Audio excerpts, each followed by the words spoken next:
আসসালামু আলাইকুম রহমতুল্লাহি ওয়া বারাকাতু। বিগত 17 বছর আগে যে দেলোয়ার হোসেন সাইদী সাহেবের মাহফিলটা করতো, আমাদের একটা প্রত্যাশা ছিল, একটাই আশা ছিল যে আমরা ওনাকে দেখব, কিন্তু আমাদের আফসোস তাকে আমরা দেখতে পাইনি।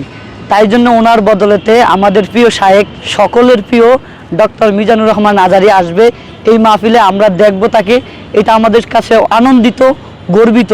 কি বলে যে শেষ করব সেটা আমরা কল্পনা করব। অবশ্যই এটা ভাই সুন্দর একটি উদ্যোগ। আমরা এই মুহূর্তে আল্লামা সাঈদীকে মিস করতেছি। আমাদের আল্লামা সাঈদী থাকাকালীনও অনেক প্রোগ্রাম করতে পারে নাই আমাদের ফ্যাসিস্ট হাসিনার কারণে। আজকে যে এখানে এত বড় একটা মাহফিল হচ্ছে সেটা আমাদের জন্য সৌভাগ্যর, ভালো লাগতেছে, সেজন্য দেখতে চলে আসছি।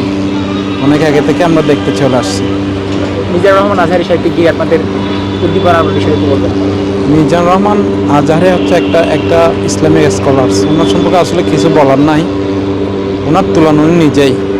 মিজানুর আজহারীকে নিয়ে কিছু বলার নাই। অনেকে অনেক কিছু বলতেছে, আগের ভিডিও এডিট করে বর্তমানে কাট করে লাগাই দিচ্ছে, অনেকে করবে। আসলে মিজানুর আজহারী বলবে, অনেক সময় বলে থাকে উনি, যারা আমাকে নিয়ে ব্যস্ত থাকে, আমাকে নিয়ে যারা দুর্নাম ছড়ায়, তাদের নিয়ে আমরা বাবার টাইম নেই।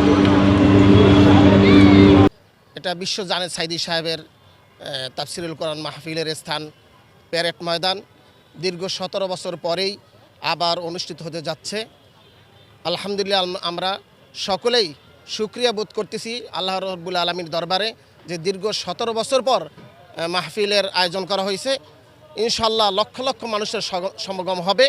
আলহামদুলিল্লাহ, আমাদের বড় বড় যারা স্কলার আছেন, বক্তা, তারা আসবেন, আমাদেরকে সাঈদী সাহেবের মতনেই তারা আমাদেরকে সুন্দর আল্লাহ রসুলের বাণী শোনাবেন। শুকরিয়া।